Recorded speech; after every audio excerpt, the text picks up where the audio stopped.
All right. Away we go. Hey, Pastor Devin, I'm so glad to have you here today. It's an We're honor to be here. excited to get started with this. And listen to our viewing audience. I just want to introduce myself. I'm Pastor Kevin Cook. I am the Executive Director of Lasting Impact Ministry. And we're so glad for you to join us for Lasting Impact Leadership Podcast that we're doing here, brand new, fresh, with our friend. And I really mean that. Absolutely. I'm so blessed to be able to call him friend. This is Pastor Devin Smith. He's with the Romeo United Methodist Church here in town, along with Impact Church. And we are so excited that he's able to join us today. Pastor Devin, thank you so much for being here. Hey, welcome. Thank you, Kevin, for having me. It's great to be here, and I echo the sentiments. The friendship is one of my most treasured parts of this community that I've had, is forming those friendships with clergy and other pastors, and you chief among them. And you're an encouraging presence to me, and I'm just so honored to be a part of this, to all that you guys are doing with Lasting Impact. So thank bless you. That's wonderful. Devin, I really appreciate the fact that you are so in tune with our local pastoral group, and you are, we have the same heart with a core of us that are like, let's try to do some events throughout the year together. Absolutely. Without any denominational lines and what have you. This is what makes the kingdom expand. I'll tell you right now. 100%. And I'm so thankful for all that you do to make that happen. Thank you. And you were one of the ones who came alongside the first time I said, what if we try whatever it was that we were trying? And I appreciate the support I've gotten from my brothers and sisters here in the community that have said, yes, let's do it. And we have. And we've had varying success, and we've had varying things, but it's been special to see. And I think this community has responded really well to our leadership, or to our stepping out and saying, hey, we want this to be what Romeo is about, what we're known for. So yeah, absolutely. And there's a core of pastors that have been very consistent at doing that. And being a part of that. We're so grateful for that. Hey, tell me a little bit about your family. Absolutely. So I'm not here in Romeo alone. We have quite a house full, actually, over there. I'm married to my wife, Brittany. We've been married since 2008, so going on 17, 18 years here. And we have 5 children currently, starting with a 13-year-old son, and then some daughters after that. And come April, maybe early May, we'll be adding to that. There will be another addition to the Smith household. So I didn't think you knew that. I was saving that one for you. No, I didn't. That's amazing. No, so we are adding to the brood. So, congratulations. Thank you. No, but it's good. I'm thankful for this community that has supported me and my family, our church, and it's just been a great place for us. I didn't know the plans God had for me 5 years ago, almost 6 years ago, when we made our way to Romeo. But It's been a very positive experience for us. I remember when you got here, and it really has been that long. Can you believe it? I don't. It doesn't. It seems like it was yesterday. Like it still does. But it's been almost 6 years. This July will be 6 years, I guess. So. Oh yeah. It was amazing. I was so glad, and our community's really been enriched because of it. And so we're so thankful you're here in Romeo, and we want to welcome you to the program. Thank you. I appreciate it. Hey, listen, one of the things all pastors have is they always have in their back pocket a resource that they typically use, and we want to help our audience to be able to, dive into maybe some resources that they didn't have before. Absolutely. And what would you recommend? What's one of the ones that you utilize in your ministry that really has been a great resource? For sure. I think when we think of resources as pastors, especially, we always think of what's going to help me with sermon prep or worship, or what's going to further my education. Those are the resources that just instantly come to mind. But I have one that has been a huge asset to me and our church we're going on about 2 years using it now, and it's through outreach.com. And it's actually their digital wing of outreach.com. Outreach has long existed. They printed banners and yard signs. We've used them for all that in the past. Sure. But recently, and like I said, about the last 2 years, they've expanded to a digital component. And they now have a service that it schedules all of our social media posts. So we get 3 social media posts a week with encouragement, scriptures, happy Thanksgiving, whatever it happens to be that's coming up. But then the other assets that they've added to it, they actually take our sermon every Sunday, and it pulls out some snippets of it, some emphasis points, or whatever. Whenever it thinks I'm on fire, I don't know however it determines it, the magic that happens behind the scenes.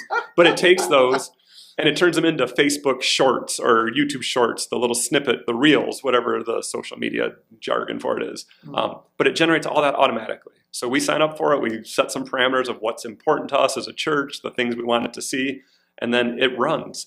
And we've had people who have responded quite positively to that. They've said, we love seeing those words of encouragement, the scriptures, the sermon snippets, and it's been a really positive resource that we've been making use of. That I'm very thankful that we stumbled across. I don't honestly remember how we got signed up, how we got started with it, other than probably someone said something to me and I said, let's check it out. And it's been a very positive for us. So there's I'm assuming there's some kind of fee that you must have to pay. I don't know what it is. I know it started out, it's gone up some because they've keep adding services to it. Sure. But I would want to say we don't spend more than, it might be $200 for the year when we pay it. We just pay it once a year. You can do yearly or monthly. Sure. I think it might be $10 a month or $20 a month, or you get a break if you do the yearly. So it's been money well spent. I think that's one of the hard things with so many of those resources is budgets are always tight, or there's always concern of, are we going to get value? What's the value in adding this to our church budget? And it's one of those that I'm thankful we tried it, and we just did budget for this year. It's not going anywhere. That's staying in the budget for the coming year because I've seen the value it's added to our ministry and the work we're doing. Well, there you go, Kingdom leaders. Go out to outreach.com. Go check that out and see if it's as effective for you as it has been for Pastor Devin. Absolutely. That's amazing. So, hey, listen, let me ask you this question. You know, today's program, one of the things in our pre-podcast interviews, you answered a question relative to how difficult some things can be in ministry regarding, like, when you have to make an unpopular decision. Absolutely. Right? And you know that there's always going to be naysayers, because the fact of the matter is, you could be absolutely dead on, and everyone in the world would have to look at that and go, that makes total sense. And you're always going to have a naysayer. Someone. That's right. Because as kingdom leaders, we come to realize that our adversary, he doesn't like things being orderly or peaceful. 100%. There's always, someone has to raise the question. So many times pastors get in the pulpit and they think, well, that was a great sermon. But I promise you, there are some people that are out there every single time have no idea what you were talking about. Yeah, they're really stoic. Yeah. Or they fall asleep on you. Yep. And then they didn't get anything out of it. Absolutely. And my video booth has asked me, do you want me to center in on them when they're asleep so we can shame them? I'm like, no, don't do that to them. But that's their standing joke, is if they can find the nodding heads. That's a kingdom leader thing where we exhibit mercy. Absolutely. They needed a little rest. They can have their nap. That's our practicing mercy part, for sure. Oh my goodness, that's so true. But there are some times that we have to make decisions that Absolutely. There's definitely going to be some people. There are some people in ministry, there isn't anything you can do to make them happy. They're going to, I've had people that literally when I first got here, there were two people that stood in the back, and for a couple of weeks straight, they literally would stand in the very back of the church and they would do this, right? And one day, one of my elders went by and they overheard them, and they said, Pastor, do you know those two in the back? And yeah, do you know what they're saying about you the whole time? I said, no. And they were, they're complaining about this, that, and the other thing. And I said, well, welcome to ministry. Yep. Yeah. Didn't brush your hair the right way. But then it became a teaching moment for the leader, because then I turned around and said, but what did you say? Yeah. Deer in headlights. Oh yeah, like oh my goodness. But see, the fact of the matter is, that's when leadership has a discipleship mentoring moment. Are you doing okay? Yep. What's going on? Right? And we have an opportunity to resolve and neutralize the problem or what the enemy is trying to do. Absolutely. But like I was saying, there's always going to be something that people are going to have to say, because everybody else is a greatest critic. And I don't know about you, but I'm my own worst critic. 100%. The enemy can't touch me. No, can't come up with anything compared to what I can come up with. Absolutely. Exactly. And but I wanted you had really put down something that was really interesting about that. So if you don't mind, I'd like to expand on that. You had a difficult decision that had to be made in ministry, and in hindsight, you were really glad that you did it. Can you extrapolate on that? It's one of those things. I had a mentor when I was first starting out who told me, there's something you're going to hear in ministry. And I said, well, what is it? He's like, that's the way we've always done it. And I'd been around the church a while. I guess I kind of understood what he was saying a little bit, but a couple of years into ministry, it became real because people do get set in their ways. And I'm happy to pastor the church I'm at. It's been there for 150 years. The building's been there 150 years. The congregation's been there 200 years. There's some that's the way we've always done it mentality that exists. It's just, I don't even think I don't want to say it's not that they're not aware of it, but it's ingrained in them that this is who we are as people and who we are as the church here in Romeo. And so it's when you come up against that things get difficult sometimes because people have their identity in whatever the thing is of the moment. And for us, it was a kind of shift that was happening in the church. Some older members had passed. I think I did like 8 funerals that January, February. It had been a pretty rough start to the year. And then as we were moving into the summer months, we're like, look at some of these new families. We have people that are here that we haven't seen before. Neighborhood kids were walking in for our Wednesday program. It was a good thing. Praise God.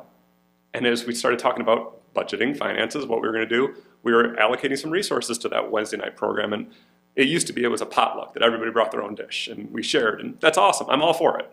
But these kids were coming off the streets. They weren't bringing food with them. They weren't. Yeah. And so, all right, we're going to spend some money. Consumers. They were consuming it. But then they were going to the Bible study. They were sticking around for the music. They were there.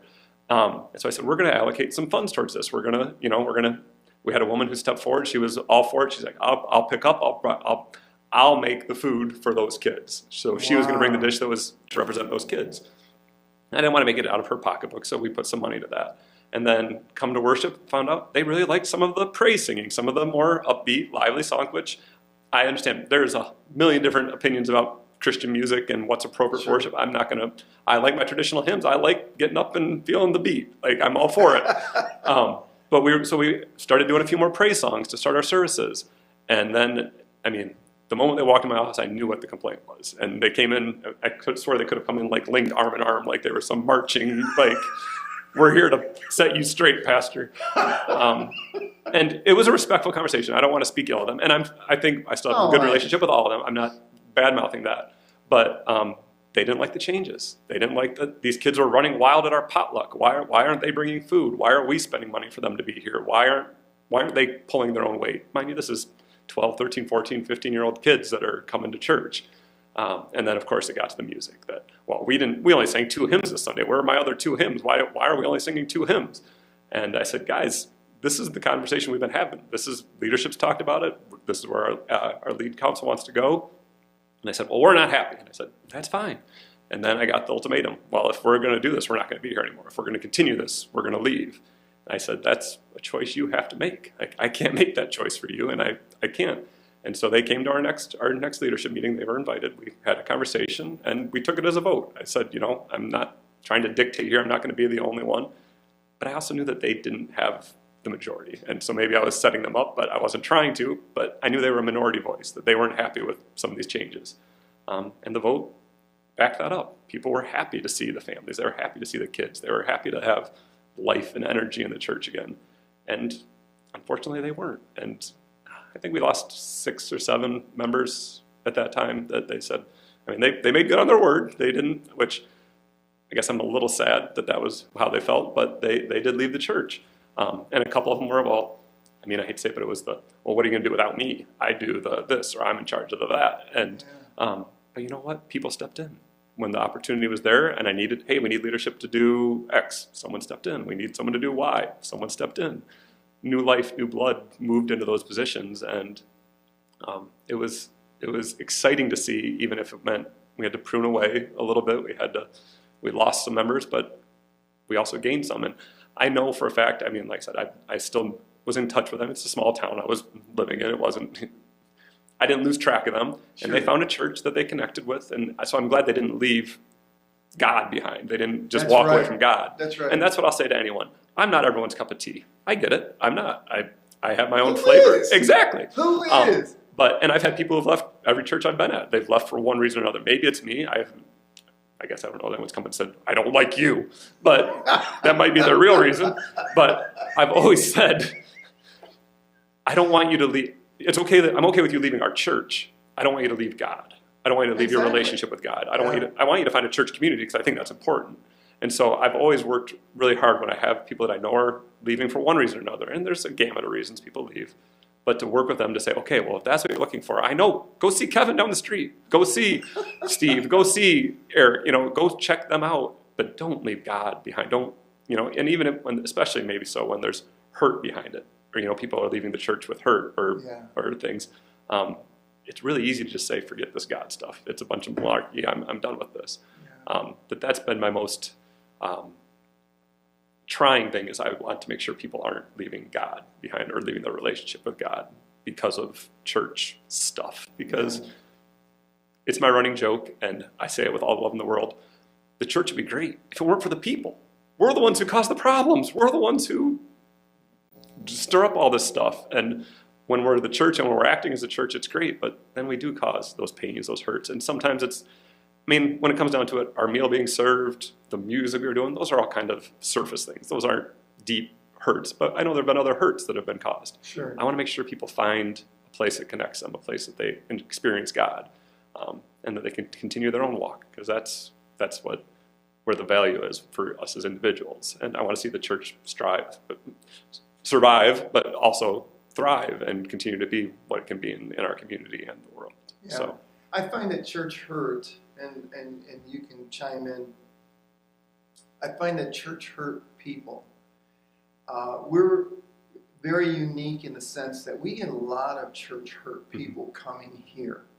Now, maybe that's because Lasting Impact, the heart of Lasting Impact is actually part of this ministry, because strangely enough, we have a number of former pastors who've actually made this their home, being that they're not in full-time ministry anymore, because it's a safe place for them to do. And maybe there's something about that has translated to the church hurt person that they come here.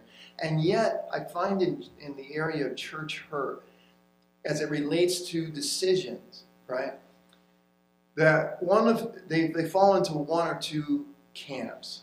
The first one is that the leader made a serious mistake, right? I remember one time I broke an absolute leadership cardinal rule. I had gone without talking to the leader that I had put in charge of some particular project, right? I actually made a decision without talking with them first. That is just like, don't ever violate. You just can't violate that in any sector of community. You can't do that in leadership. Breaks that trust, breaks that really does, relationship. Right? And I totally blew it. And it created some church hurt. But that was totally my fault, right? That was totally my fault. Then there's the other part, the other camp of church hurt, which is, I want you to do things my way, and if you don't do it my way, you're the one that's at fault, right? In the first case, we have no choice as kingdom leaders but to fall on our swords. I mean, you just don't. You blew it, right? Yep. And be able to have that conversation with them. Seek forgiveness and own up to it. Exactly, and try to make it right? And then it's really up to them. Yep, absolutely. It's really up to them. They have to choose to forgive. They have to choose to walk in grace. They have to extend mercy. It's up to them what they choose to do. And then for us to follow through that we're going to do better ourselves too, to show them, to rebuild that trust and to rebuild that. Absolutely. Yeah. And then the other camp, though, this is the ones that love to control. Yep. They want to be large and in charge. And if you don't do it that way, and it usually comes from somebody who is in the church hurt camp. Yeah. And they want to they brought that with them, and now they want to kind of tell how things ought to be. Yeah. They want to make sure that their hurt doesn't repeat or that they have control over the situation. Yeah, they want to be in control of it, right? And so you have to appeal to each camp from different perspectives, right? This one, they can't be in control, but you really can't have an opportunity to get at the heart of what's really going on. Now, in both cases, the individual is always in charge of making their decision. So if someone leaves the church because they were unhappy about something and they leave the church and then they leave the faith, they don't have anything to do with going to church anymore, then that's really their decision. Absolutely. Right? If you've really tried to get at the heart of this one here, and you've really fallen on your sword the way you should over here, and you've tried to make things right, then it really is up to them on how they're going to respond or react to the situation. 100%. And I think that's sometimes a hard reality to swallow as the leader, as the clergy, the leader in the church.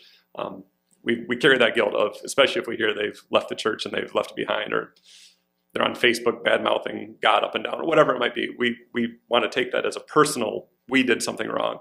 But like you said, if we've done the steps, if we've apologized, if we've tried to shepherd them and lead them in the way that needs to be led, we can't control their outcome. We can't control their choice because they have that autonomy. They have that choice to make. I don't know about you, but I can't control my wife. Well, I got a house full of kids that I'm happy if they got up and brushed their teeth this morning. So, yeah, I'm with you.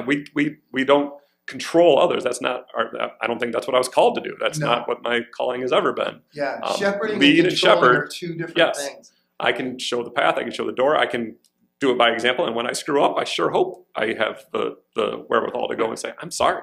This is on me. That was my doing. Yeah. But at the end of the day, they have to own their place in it too. And I think sometimes we want the instant, oh, I forgive you. Everything's great. We're straight. We're all good. Wouldn't that be beautiful? But sometimes it takes days, weeks, months, years, and maybe they do walk away. But maybe, you cross paths with them again and they say, hey, I'm in a great place now. Thank you for, what you did. It helped me learn something. We don't always see the seeds that got planted by our actions. It might result in something being harvested many, many years from now. Yeah. But that's the hard part of the work sometimes, is not seeing.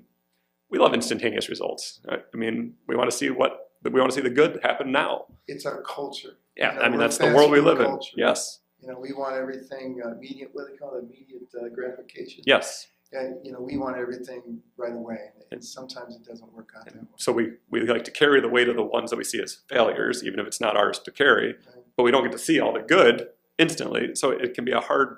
It feels like the failure can start to weigh down if you let it. Yeah. If you continue to carry it. Now, to your point, one of the things it related to change. It was about change. Was really at the heart of 100% of the thing. I know that one of the things that here at our church we have emphasized, and my colleague over here, our worship director, he knows it, and the former elder, he knows exactly that what I'm talking about. That you got to become comfortably uncomfortable, because Absolutely. Change is just part of the game. There's 100%. Nothing about sanctification that is comfort. No. Not a thing. Or it doesn't change, stays the same. There's nothing about sanctification stays the same. Tomorrow, we should be better than the way we were today, and that should be our goal. Requires us to move. We can't sit still. We can't stay in one place. No. And when you move, that means the scenery's changing. You don't get in the car and see the same thing. As soon as you start moving, something's different. Something's new. Can you imagine the clans and the tribes that had to move everything, from one spot? Every time Moses said, okay, the Lord says, we're back up, we're moving, And so they've got to pack up all of the things inside of the tent of meeting and so on and so forth. They got to get it all squared away, and the whole, group of Hebrews moves along, and then they got to set it all up again, and that must not have been any fun. Yeah, but it was a change, and they were moving for a reason. God had a new place, a new purpose, a new reason, something for them to learn. Yeah, and it was a long, painful lesson, really, when it comes down to it in that example. And well, sometimes we have long, painful, or difficult lessons to learn still today. And so it occurs to me that these two things, change and failure, are the greatest teachers Absolutely. of all. If you'll embrace them both, they can become the greatest teachers of all. I mean, I definitely like to think I'm a better pastor, a better husband, better father from learning from the places where I've fallen short or failed, straight up failed. I can put that word to it at times. Not to repeat my mistakes in the future, and to learn from them, and to learn how to proceed. I'm not perfect. Ask my wife; she'll be glad to tell you. My kids will be glad. My church will be glad to tell you. And I won't ever claim perfection on this side of eternity, at least. And no. I do, however, claim to be an absolute expert at having the right mindset for ministry, which is really what lasting impact is all about. But here's the only reason why. Because I have failed in so many different ways over the nearly 30 years of ministry that every one of them, the one thing I had going for me was that I learned from each one of them. So failure is not great, but it's not the end of the world. In fact, it could very well be the very thing that needed to happen in order for you to get to the next level. Absolutely. And so I realized that. That's why why I asked the question, have you ever had a difficult or unpopular decision you had to make, but then you look back and you said, I did exactly the right thing. I did exactly what I should have done. I think absolutely. And I think that's the lesson for us to learn. And I think the hard part sometimes too is that it's okay for something to end. Like, we tried it and it's working, great. We keep going. It's not working. We can end it too. We can say, or even if we maybe have done this ministry for 20 years, it's been a wonderful thing. But if it's not working, if it's not serving our goals of the church or serving God, more importantly, it's okay to end that. If it's a resource drain, if it's a volunteer time drain, whatever it might be, it's okay to say it's time to move on. What's next? What's the next leg of the journey? What are we moving towards? Instead of letting something drag us down, that it's because it's the way we've always done it, we're going to keep doing it. And that's a hard reality too, especially in a church when, I have members who are turning 70, 80 years old who have been coming there since they were children. They've been in that church for their entire lives. So the church is like 150 years old. The building's 150, the congregation's 200 years old. Wow. And so there's some deep-seated things that have existed, and it's hard to let those go. It's hard to say goodbye to something that has existed for a long time. But I think it's also important as leaders to recognize we can celebrate the countless lives touched because of that ministry. We can celebrate the work that was done through that ministry. What's the next one? What's the next version of that ministry? Or what's the next? It might be something entirely different. Mm-hmm. But how are we going to be the church in 2025, or actually 2026, 27, 28, going forward? Almost here. What's that look like for the next 200 years? And that was our big focus during our 200th celebration was, we've done 200, great. What's the next 200 look like? What's the future of our church look like as we honor the past and celebrate it? So, which is actually one of your mottos, or however you want to explain that, right? We're looking up, reaching out, and caring within is our kind of our vision statement, or our motto, for lack of a better word, whatever the proper word for that would be. But that's been our goal for some time, and is continuing to look at that. Is of course looking up to God. That's where our instruction comes from. That's where our guidance comes from. But then it's the reaching out into this community and beyond, and then the caring within. And that's one thing that I value so much in my church here right now, is how they care for one another when there is struggles, challenges, illness, whatever it might be, is to see them rally around one another and be the church. Yeah. And so it is looking for how do we continue to build on that, and as new people come into that, to welcome them in, because sometimes that's the hardest thing is we have a good thing going. These people are great. We're so tight. Well, what about these? And what about those? And what if we bring them in? Are we going to keep that? Or are we going to lose that sense of connection, that sense of community? Yeah. It can be a scary thing sometimes, but it's exciting to see that growth happening and to see new people being welcomed in. Yeah.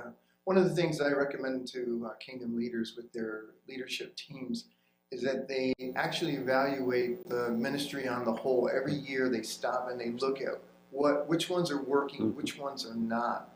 And the stuff that just isn't working isn't producing anymore, you have to do some. Maybe it requires, like the Word of God, maybe it requires us to, you know what, give me some time to fertilize this fig tree. Give me some time to water it and really give it some special attention. And that's probably the great first step to be able to do. But if there are no more figs growing on that tree, then It might be time. Maybe it's time to make that change, right? Yeah. Now, I do want to caveat this with you kingdom leaders, and that is that going into a brand new ministry, someplace that's brand new for you, I want to highly encourage you that you immediately change nothing. You absolutely change nothing. One of the recommendations that, and I live this out, and the leadership here is very aware of it, I never changed a thing for the first 9 months. Nothing. I just followed exactly as things happened. And the reason is because I was looking for what kind of we were talking about, and that is I was kind of looking for the golden calves. Yep. Right? Where are the things that people like, don't touch my, right? Absolutely. And to find those things out and why they were held so close and so tight. Then at 9 months, my daughter walked in the door and she said, "Dad, could we change the whole coffee area thing?" Like she's looking at it, she's going like, "Dad, I don't even want to get a cup of coffee there." And I said, "Absolutely, honey, go right ahead." Because I didn't have anybody who was in charge. Like I wasn't stepping on anybody's toes. It was, what we at the time, our housekeeping person would have just been refilling stuff, restocking, and so on and so forth.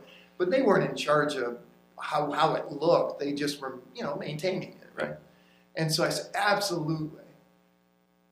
Well, that didn't go well. Somebody was unhappy? Yeah. Can you imagine? Shocking. Shocking.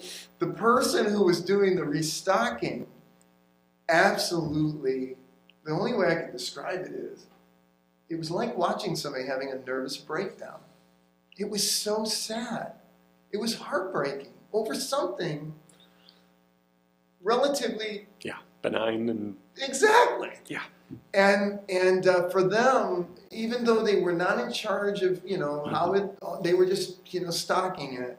For them, it was a change, and it was the first change from the old guard, right? And even though it had been 9 months, it was still a change from the old guard. See, their heart was still with the old guard. For sure. Right? And I think that's a hard thing.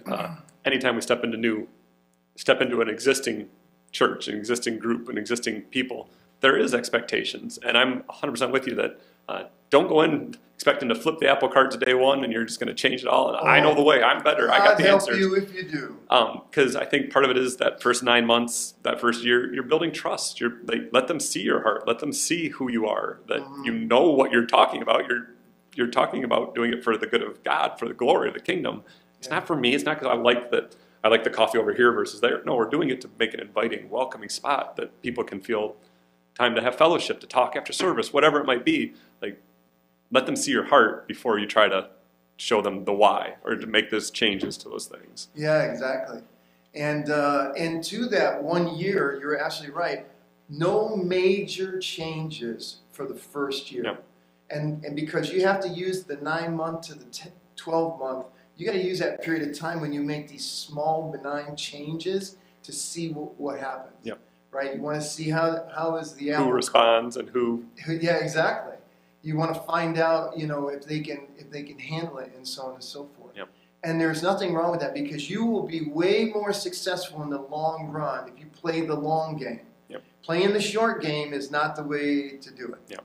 And some of the things I'll be honest with you, I was anxious to change day one. Isn't that right, Rob? That's right. I wanted to change it day one. In fact, the first time I had a meeting with the elders, they said, what's your vision? What's the first thing that you want to do? And I said, well, the first thing I'm focused on is this. And I said, is work myself out of a job. Yeah. And they're like, What? You just got here. What is that? But what the meaning behind it is which really helps alleviate some of the things we're talking about, was to make sure that I was finding ways. This goes into, let me back up. This goes into a teaching that I do about delegating. Delegation sounds good, but I actually encourage pastors or all kingdom leaders, even in business, when I talk to business leaders, I tell them, quit delegating. Learn how to empower. In the business world, they would say, you want to be on the right bus and in the right seat on that bus, right? That's where you want certain people. You want to make sure all of your people are on the right bus and they're on the right seat, right? And the difference between delegating and empowering really boils down to delegation is all about me. It's about getting it off my plate because I have so many responsibilities. But empowering is I'm going to look at Bob. This is a great example, right? So Bob being our worship director here, and he is amazing at it. He is amazing. And so I say to Bob, I'll check with him about certain things and kind of bounce things off of him. But what he's doing right now as our technician in this podcast, when I mentioned this, I think he would have paid me to do this. Because it was something that he was really interested in. He had never done this before. And he's like, man, I want to grab that bull right by the horns. This is see what I can do. I mean, he really is. And I'm going to embarrass him here, but he's brilliant because this guy early in his career, he worked for GM. He was the guy that would go to different dealerships. You stop me along the way if I say it wrong. But he would go to different dealerships, and this just fascinates me.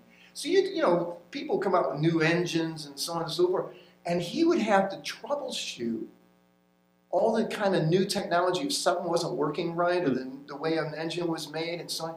And he'd have to diagnose how these new engines were going at the dealership level. And he would go there and he would, maybe it had to do with the climate, maybe it had to do with the altitude or what have you. But he'd have to diagnose what was really happening, what defect was happening with the engine and so on. So I don't know how anybody does that. That is so outside of my wheelhouse. That for me is like, you're a neurosurgeon. That's why it fascinates me, and I celebrate him because anybody that could do that is incredible. That's empowering somebody. For sure. Because it's something that's really in their heart of hearts and their recognize wheelhouse. The gifts, the passion, That's right, and they all get to come out. Yep. And get used. And then at the end of the day, people he's going to get done today, and he's going to feel like $1 million because this podcast right here, this happens because he's making it happen. Yep. Honestly, I sit down at a microphone. I get ready to do the interviews and stuff, and I talk into the microphone and I drink my sweet tea. And it magically goes out to the internet. internet. Right? But he's the one that actually turns it into something, right? Yeah, for sure. And I think you said an important part of that too is you gave him the vision for it, but then you let him run with it to get it set. You didn't say, I want this microphone and I need this camera and I make sure you're getting my better side. No, give him the keys and let him run. I did do the better side. Well, yeah, that's fair. I'm going to sit on this side of the table. I'll give you that one. That's fair. But I think that's part of it that's when we're delegating, we're saying, well, do this, but do it my way. I want you to meet what my expectation for it is. Whereas when you empower someone to do it, you say, take it, do it. Yeah. And it might not be my way. It might not be how I would choose to do it. And I can offer wisdom or insight, but at the end of the day, I gave him the keys. Let him drive. Let him have it. And that's not always easy. I came out of a business background where I was the boss. I ran the company. It was my way or the highway. Get out of the way. Yeah. Well, that only goes so far in the church, especially when you're dealing with volunteers, especially when you're trying to empower people to step into leadership roles. That I think you're right. We need to empower them, not just tell them do task A, B, C, and report back to me. Absolutely. Listen, I was a senior enlisted man in the Navy. I was I ran small businesses, small chains of businesses. I was a vice president of a computer software company before the Lord called me in the ministry. And then he ruined everything. I was making lots of money. Yeah. But I'll tell you something. Some things transfer. Most things do not. Absolutely. You can't order somebody like you can in the military, right? You can't fire somebody the same, like you don't do it my way, but then you're fired and stuff like that. Because, like, our spouses and our families, they experience something no one else in the church 1,000,000% does. I mean, I'd say in the church, I think it might be fair. I don't know that it exists anywhere else in the world, like in any other profession in the world. I don't think so either. Like, I think it's an entirely unique thing, and until you're in it, you don't necessarily recognize it. I was very close with my pastor growing up, all through teenage years into college. I never realized what it meant to his wife, his kids, everything that they went through. Exactly. And, until I was in it. And it's a very different, it's a different world than anyone else lives in. And I bet you that are watching this, 100%. I bet you understand perfectly. You probably have your stories. In fact, I would highly recommend and ask that you would actually put those stories, comment those stories of how that has been a totally different change from maybe something that you did before in business or in some other kind of leadership capacity. Yeah. But in fact, I even go so far as to say pastoring versus being an executive director of a ministry, those two, completely different. No, I mean, literally, lasting impact, this is a walk in a park compared to the actual shepherding that takes place. Pastors are hungry for healing and wholeness so they can learn how to become satisfied and become their very best, have the right mindset for ministry. Listen, Kingdom leader, you can have the right mindset for ministry. It is available to you, and we want to be able to help you with that. And you're sharing something. You've got to be able to make the hard decisions. Absolutely. Yes, it's not going to pan out beautifully, and everybody's going to sing Kumbaya, and it's all going to be a beautiful thing. It's not going to be that way. There's always a price to pay. Yep. But you got to be willing as a kingdom leader to make the hard choices, do the right thing, because that's when God gets to step in and help give an opportunity to people to really make the change that they need to make. Absolutely. And I think one key word that I was taught, again, I'm so thankful for my mentor as I started out on this and that I could learn alongside him. But there was one word that he told me I had to practice. And I said, what is it? And he looked me dead in the eye and said, Devin, you need to learn to say no. And I didn't understand it at that time. I'd worked with him, I did youth ministry with him, and I was single, and then I ended up getting married, but I said yes to everything. I had all the free time in the world. It was my day, my schedule, my world. I could do what I wanted. But I had 2 kids at that point, and I had a wife, and he said, you can't do it all. You can't be all things to all people at all the times. And you got a wife, you got kids at home, go home. Go home at the end of the day. That leads right into what I was talking about. You have to learn how to empower people. Yes, and that's exactly what got me thinking about it is, if I empower other people to do the work, then I don't have to be there for it, or I don't have to be present for that thing at that time, all day. No. Because I can't be. It takes many hands to make the load light, right? So, but you got to have the right people in the scenario. You can't just have bodies, right? And it's like, then people go, well, I have to do everything. No, some things just won't get done. Yep. And it might be time for that ministry to fade away, or that we don't need to do that thing anymore because there isn't a passion for it. There isn't people interested in it anymore. In the early days when we would have in a small church, and you go like you can't get enough people for working in the kids ministry, right? All the things. Yep. Always a hard one. Isn't that crazy? Then we don't have it. That's got to be okay. You've got to be able to make that decision. Then we won't have it today, right? Maybe the person that's in there, like I have a hard fast rule. Once a month, right? Absolutely. Twice in an emergency. Yeah. Maybe cover because someone didn't make it in. Yeah, and you're like, this is the only possible choice, right? Third time, then that classroom's not going to have because I'm not going to burn out. Yeah. I have to be able to say no. Absolutely. And especially, and it depends on the church, but if you only have one worship service, they don't have another opportunity. So if you're taking them on a worship 2, 3, 4 times a month, well, how's that fair to them in their own personal journey? Like, they may love working with kids, they may love teaching kids. They need to be able to come to worship. They need to be able to get poured into themselves. That's right. So we're just pouring them out week in and week out and never giving them a chance to refill. That's not good. That's not good for anyone. So you're exactly right. Sometimes it's the no. And it's also the other thing I found, and this happens with children's ministry, I think a lot too, is we don't have any people. We have no one left to do it.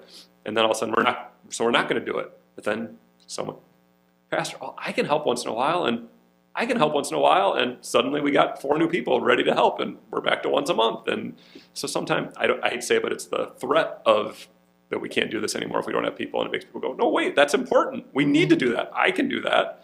Even if they were sitting going, I hope he does it, I hope he does it, I hope she does it. They'll step up when the need is there. Bob, you know what that reminds me? It reminds me when you get people, and you know what I'm talking about, Kingdom Leader, you get people come up, Pastor, you ought to have a ministry that blah, blah, blah, right? Yep. And then, so you know what my answer to that is? I think you'd be perfect Absolutely. at that.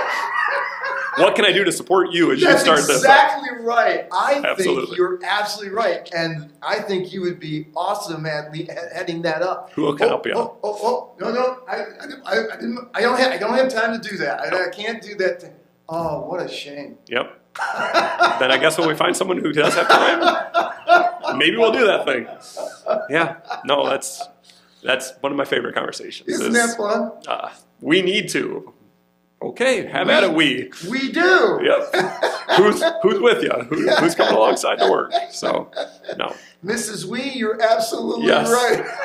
But I think that is part of the empowering. So if that's important to you, if you have a passion for it, great. How can I help you? What do you need? What can I? So good. I'll help you recruit. You know what? You're right. Maybe I can get Bob. He'd be a great person to come alongside and do that with you. Okay, let's go. Yeah. Now we got a pair. Yeah. How can we go from there? But if they're not willing, if they're not going to invest in it, no, I don't need another thing to do today. I don't need another thing on my plate for keeping track of. So sometimes it's no. Yeah. The real secret, one of the core secret in it is that, you ever notice that there are, I always say there's 2 words in the English language that God did not invent. But the enemy did. And one of them is busy. Fair and busy. But I'm going to focus on busy. Because people can't say no. Yep. Right? They don't say no. So they end up being so busy. And you know who ultimately pays the price? Your family. Yeah. Absolutely. The kingdom leader's family is the one who pays the price, not the kingdom leader. They're fueled by the sense of necessity of it happening. Yeah. And even the accomplishment of it. Like, oh, look at the good thing I did. Look at the end result's worth it. Yeah. Is it?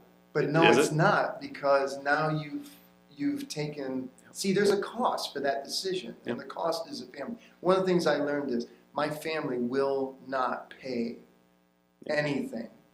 They just don't. They've already paid their dues, and I would never have them pay again. So I don't require my kids to go to church. They're grown adults, right? But do you know the joy that it is that they love to do it? And my grandkids come pouring into the church. Yep. It is. I think that's been one of the things that I don't want it to be. Okay, it's Sunday morning. Get up, put your shoes on, get out the door now. No, they come running down the stairs with their dress on because they're excited to go to church. Like, I want it to be something that is valuable to them and their own person. Because even at 5 years old, she's on a journey with Jesus. She's learning. She's growing. People around her are supporting and loving her. I want her to want it for that, not because Dad said, get dressed, get out the door. Yeah. Now, there's going to be kingdom leaders out there right now freaking out going, no, you can't, no, you got to absolutely enforce it. No, let me tell you something. What you do you know what makes a garden grow? Remember we were talking about the fig tree? Yep. Do you know what made the fig tree grow? It was that you were fertilizing it, and you took time to fertilize it and water it. When you neglect it, that's when the fig tree dies, right? What's the word say about us having our roots right into the stream, near the stream, and having the roots into the stream? When you have your kids, not because they have to, but when you have nurtured an environment where they want to. Yep. And how do they do that? Because they aren't seeing the difficult things about ministry. You're actually making it a thriving environment for them, because their mom or their dad isn't always gone because of the demands of ministry. Right. Very rarely do I go to the hospital. I don't know if that's the right way to say that, because I do go. I was even there this morning, but I have a care pastor. He's a former senior pastor. He was pastor for about eight years, and he's perfect as a care pastor. And probably loves doing it, and because he has a passion for it. Yep, he loves doing it. All I have to do is make him aware, and boom, he's there. And then as I'm able, I go and I get to, back him up and so on and so forth. But it's because I'm conscious of empowering someone else. Yep. Do you know what that does for my family? They don't feel the pains that so many kingdom leaders put themselves through completely unnecessarily. Yep. You are not holier because you burnt yourself out. Absolutely. And I think, that was one of the things I'd put on there. It's always asking that question of what's enough for ministry. Come on. At the end of the day, what have I done enough? And I think all of us could always say, no, there's more to be done. There's a homeless guy around the corner. There's a family hurting down the street. There's someone to visit at the hospital. I could improve my sermon for this Sunday. There's always more I could do, but my family is not going to be there if I'm not. I need to go home to my family and have dinner. I need to go home and go to the basketball game this week. Whatever it is, I need to be able to participate with my family. Sometimes it's a hard question because of the things we got to do. Let's face it. If I show up on Sunday morning and say, sorry guys, I didn't get my sermon done. I got too busy this week. There's going to be some people who are going to be a little upset by that. Probably rightfully so. Rightfully so. Probably rightfully so. But so there's the things I got to do. Where's your priority, Pastor? Yeah, exactly. There's the things I got to do, and so I make sure I have the time for that. But then some of the other things, sometimes my to-do list says next week. It got moved to next week, or it got moved to next year. It's not going to get done this December. December's busy. I know it's not going to happen. Yeah. January 1st, we'll revisit this, and it might still not get done. But sometimes you have to ask or answer that question, what is enough? You talked about resources. I use another, it's called Harvest Time and Tracking. It's just the one I found. But I go through every day and I kind of keep just a running tally of, this was what my Monday looked like. This is what my Tuesday looked like. And I started it when I first started because that's how I used to track my old job. But I always thought, well, this way when they come and say, well, what did you do this week, Pastor? I could show them, here's my report. 10 years in, I've never been asked for my report once. Not one person's come knocking for it. You mean you don't work just one day a week? Oh, exactly. That was always my concern, though, was, well, what did you do on Monday? What did you do on Tuesday? What did you do on... I always thought people were going to, question me. No one ever has, but I still do it 10 years later because it helps me to look at it and go, holy crap, I did some stuff today. I got this work done. Yeah. And now it's time to go home. I'm going to go home and have dinner with my family. I'm going to read books to my daughter before bed. You only have so much capacity. Right. And if you really want to do it healthy, right? You got to do it to give your best. You have to be at your best. You don't do that by setting yourself up for failure, burning yourself out, cheating your spouse and your children. That's not how to do it. And it really boils down to this concept that there are 1,000 really good things you could do. Mm-hmm. And the enemy wants you to focus on 1,000. Do all. But there are great ones you were made for. Mm-hmm. Those are the ones that you have to figure out and do those. Empower, consciously plan, pray, and empower others to come alongside. And here's one of the masterful reasons why I said at the very first elders meeting, my very first goal is to work myself out of a job, is because when you empower people, you make the whole church healthy. Yep. But one of the things that we tend to not realize is that when one day we leave, because one day you're going to have to leave Romeo UMC. I am. I'm going to have to leave here. Yep. Right? And the reality is that should be a speed bump. Mm-hmm. But when I left here, it was more like the church fell off the cliff. Mm. It's in reality. Yep. And you see it too. I mean, I know dozens of stories of the similar. And I know kingdom leaders you're watching this and you're going like, oh, I know exactly what you're talking. Or you've had to step into that place that's fallen off the cliff and now you're trying to recover from. Yeah, you're trying to recover from it. But listen, there isn't anything God can't. No. If he called you, he's going to equip you for it. Yep. And it is true. And that's why we need him so badly. 100%. There's no messing around about that. Yep. I mean, I think I did come into a church that had fallen off a bit of a cliff. They had a long-time pastor who was well-loved, and when he left, it was hard. And a couple that followed, they just didn't have the same response to him. And so the church saw some of that fall off, some of that, the dark, walking through the valley days. Yeah. And I'm not saying that I'm anything special, but I was the right person at the right time for what the church needed to step in and say, okay, the valley's been there, great. How are we getting back to the mountaintop? What are we going to do to work our way through this and to be a vibrant, healthy, thriving congregation again? Yeah. And so sometimes that's what it takes. But I'm along with you that I don't want that to be whenever I leave. I mean, the fact of the matter is I can get hit by a bus walking home today. I've got to walk across 32 Mile here. Who knows what's going to happen? But I don't want that church to be like, well, shoot, I guess we better toss in the towel. It's been 200 years. We had a good run. We're out of here because pastor's gone. No. There's going to be another pastor. Someone's going to step in. Yeah. And I sure hope those leaders that I've empowered, the people who are in those different committee positions, the people who lead different ministries, they're going to keep doing what they do, regardless of who's on Sunday morning is standing in the pulpit, who's sitting at the head of the table for the lead council meeting. Like, yeah, it's empowering them. That's why we have to make sure that we finish well. We have to make sure we finish well. The goal always has to be, even if you're in a ministry for 30 years, Yep. your goal always has to be, you have to finish this thing well. And one of the ways to do it is have been preparing Yep. for the entire time by empowering, praying and following through with being able to say no and do the great things, not all the good things. Focus on the great things that you were made to do. You'll get so much more bang for your buck. And in your time investment, we're as kingdom leaders, we're investing our time, our talent, our treasure into the very thing that God has called us to do. And unlike any other occupation, this is no better calling than anybody else's calling. Right. But the one thing that sets us apart is that we have an adversary who doesn't just hate us, he's looking to destroy us, and he wants to destroy our family in the process. Yep. And he'll target them if we don't do what we're supposed to do, if we don't say no, if we don't spend the time we're supposed to spend with the Lord, because we're so busy. Got so much to do. Forget about busy. Get busy out of your vocabulary. Get it out of your schedule.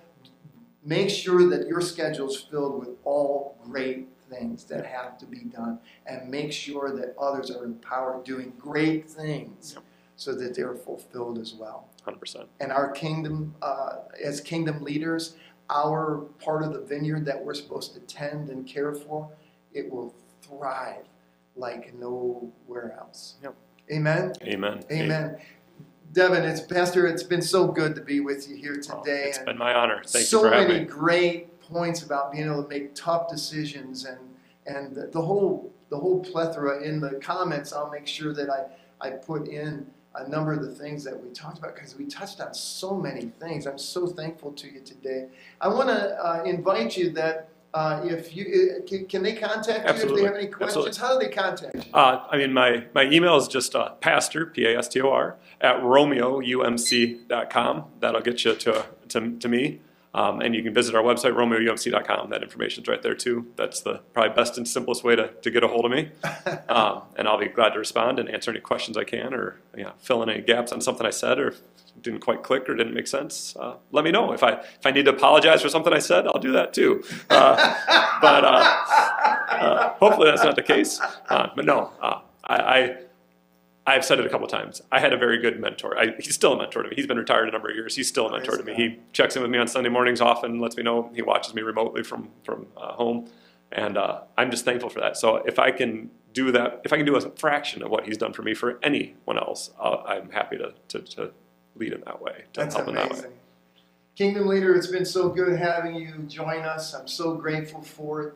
If you would like to take a look at our Facebook page, you'll see on lots of great postings there, including what I call an impact moment on Tuesdays and on Thursdays. And we are so excited to come alongside of you. If you're interested in lasting impact leadership coaching, And if that's something that you're interested in, you can go send an email to info@lastingimpact.us. info@lastingimpact.us, and we will respond to you as soon as possible. It's been so good you being here. Be blessed. My name is Rev Kev. This is Pastor Devin Smith from Romeo United Methodist Church. We're so glad to have been with you. God bless you, and have a powerful week making a lasting impact.